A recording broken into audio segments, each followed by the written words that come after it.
Hey guys, welcome to the channel. My name's Lana and this is my VW-T4 named Stalky. And this here is Stalky 2.0, but more on that shortly. So I've had this van coming up to almost 4 years now, which is just crazy, and it has been a hell of a journey, as some of you who have been here for a while might know. We have bought a brand new van that we are in the middle of doing a DIY van build, and we haven't updated you in a while, and I'm really sorry, but it has just been so full on and I've had so many messages.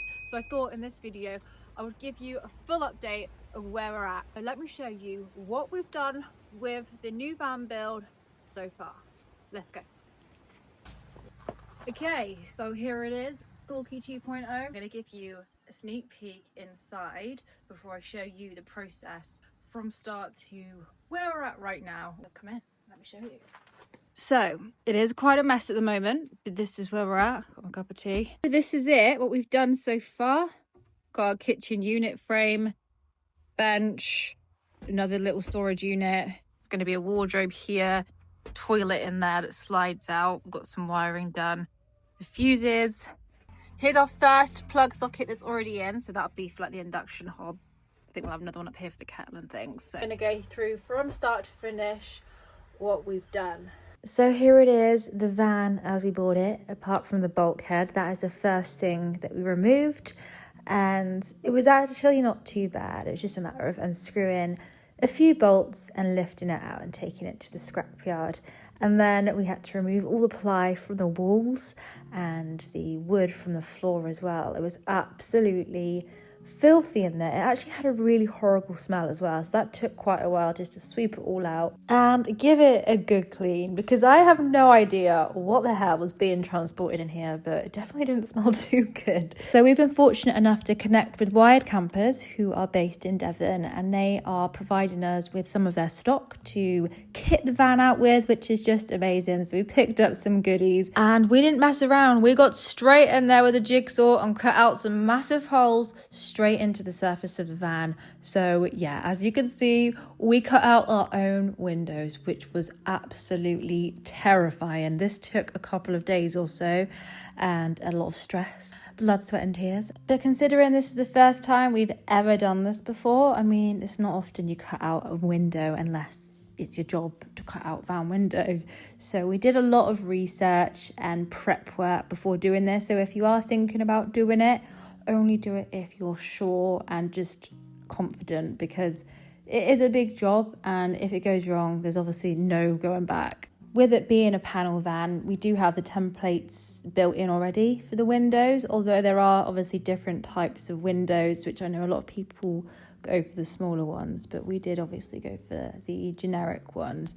And another thing I'd recommend is getting an electric caulk gun, because it took a lot of strength and just training just using a regular one, and it did end up going a little bit wrong. We did have a few leaks the next day, and we just filled it in with Sikaflex in the end. So, you know, it's been a couple of months now and there's been a few storms, and so far so good, all leak proof. Okay, so the windows were the scariest job so far. It was raining like it is now, and woke up the next morning and there was so many leaks coming through. So it was in this one as well. So the water was just coming through the top, because basically the window wasn't flush onto the adhesive. We hadn't used an electric caulk gun. The adhesive wasn't all level, therefore it didn't have like a flush to the surface finish, which let the water in. I think, what the hell are we gonna do? I have to try and like grate it off. We're gonna have to take it to someone and pay more money. We figured that we could seal the edges with Sikaflex. Sealed all of it with Sikaflex. I think there's a couple of holes we put in at the bottom so any water can drain out when it rains. So far so good. I mean, it's been like 3 months ago. So far so good. Next step was the roof windows, so the max fan and the skylight. So again, that was quite a scary job. I mean, credit to Tom, he's the one that actually did it. This video, I am going more into what we've actually done rather than a detailed of how we did it. I am going to make a sort of how we did it video when it's done and go into detail of exactly how to do it.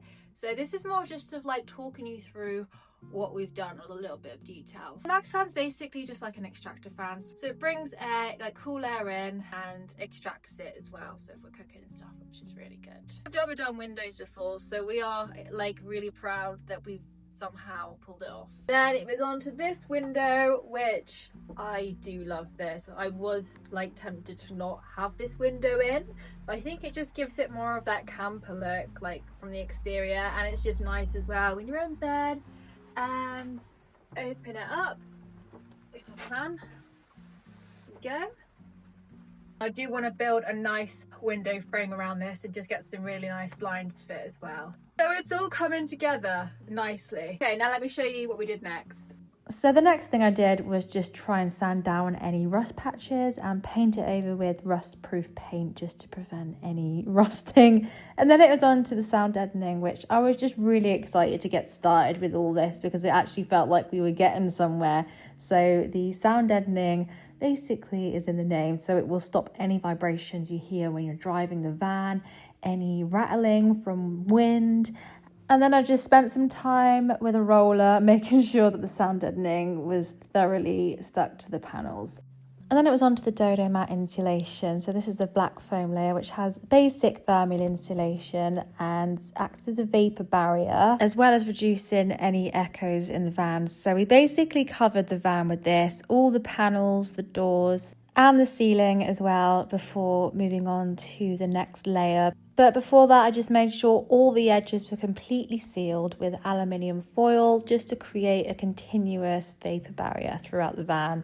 We also did the floor as well and applied the subfloor, so it's just got loads and loads of adhesive down. And we used 3 pieces of ply, carefully measured the van, obviously around the wheel arches as well. I had to cut it out really carefully, but really happy how it went. And then it was onto the recycled plastic insulation, and again it's just going into the wall panels, the doors, the roof, any areas that I could just stuff it into, any nooks and crannies, just get it in there and make sure the entire van is completely covered and insulated.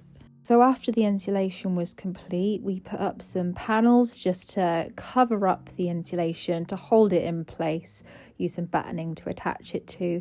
We also built a box to cover up the wheel arches. It was an easy enough job, however we did have to remove some of it to get the wiring behind there, but it was easy enough to take off. So yeah, it's under the garage as well, so it doesn't matter if it's not perfect, it's not going to be seen under there.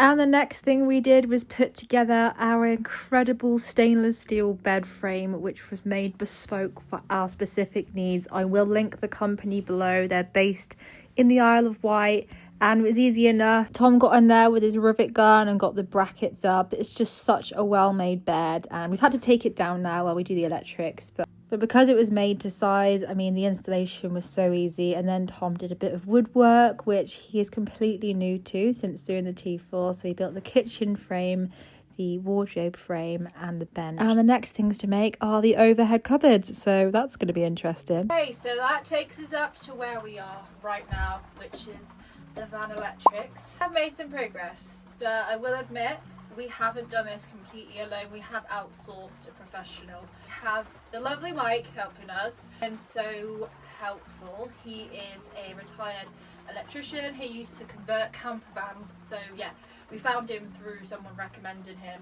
He's listened to what we want. He liked the layout. He knows exactly where to put everything, whereas we could have maybe done it ourselves, and I know a lot of people do, but it would have taken a lot more time. At the end of the day, we aren't electricians. I think with kit this advanced and obviously really high ampage, I just think it is safer, and it just makes sense to get an electrician to do this, and I think most people probably do. Tom has helped with a few things. I think Tom's going to do the 12 volts. So we've been supplied from Wire Campers, the Victron Energy. I think it's a 3000 amp hour. It's got the inverter here, got the DC charging, the solar control panel, so we are going to have a solar panel to connect it. And I have the 240 volt mains, so that'll be for the plug-in. So yeah, this is a hefty bit of kit, so we shouldn't run out of power, providing we actually get a bit of sunshine this year.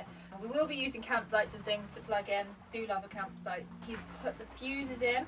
We've got the plug socket, we've got the mains hookup in, we've got a wire connected from the front for the reverse camera, because I'm definitely going to need a reverse camera in here.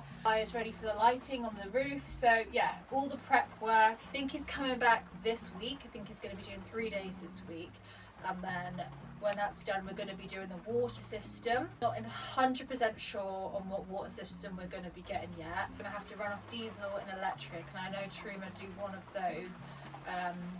If not, we'll have to find an alternative. So that'll be for the heating and the hot water. Hot shower out the back. So yeah, there's a lot to think about, and I want this done by spring. Someone said to me, however long you think it's going to take, double that, and I can see exactly why they said it. Like, it's a lot to think about. And I am proud of what we've done so far. I do have a real clear vision of how I want this van to look, so it's really exciting. Let me know what you guys think so far. I will make another video when the electrics are done and go into more detail about how it was done and what means what, and maybe even Mike will come on camera and have a little chat with you. A massive thank you to Wired Campers. They've again been amazing. I'm going to be really excited to see it when it's actually all connected. As for the leisure battery as well, I think we're going to be going for a Fogstar. As you can hear, it's raining. It hasn't stopped raining since the start of 2026. I don't know about you, but I am getting quite tired of it now.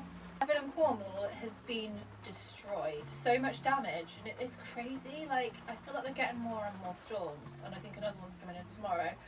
But at least we know the van's stormproof because there's no leaks and everything's in place. Fingers crossed.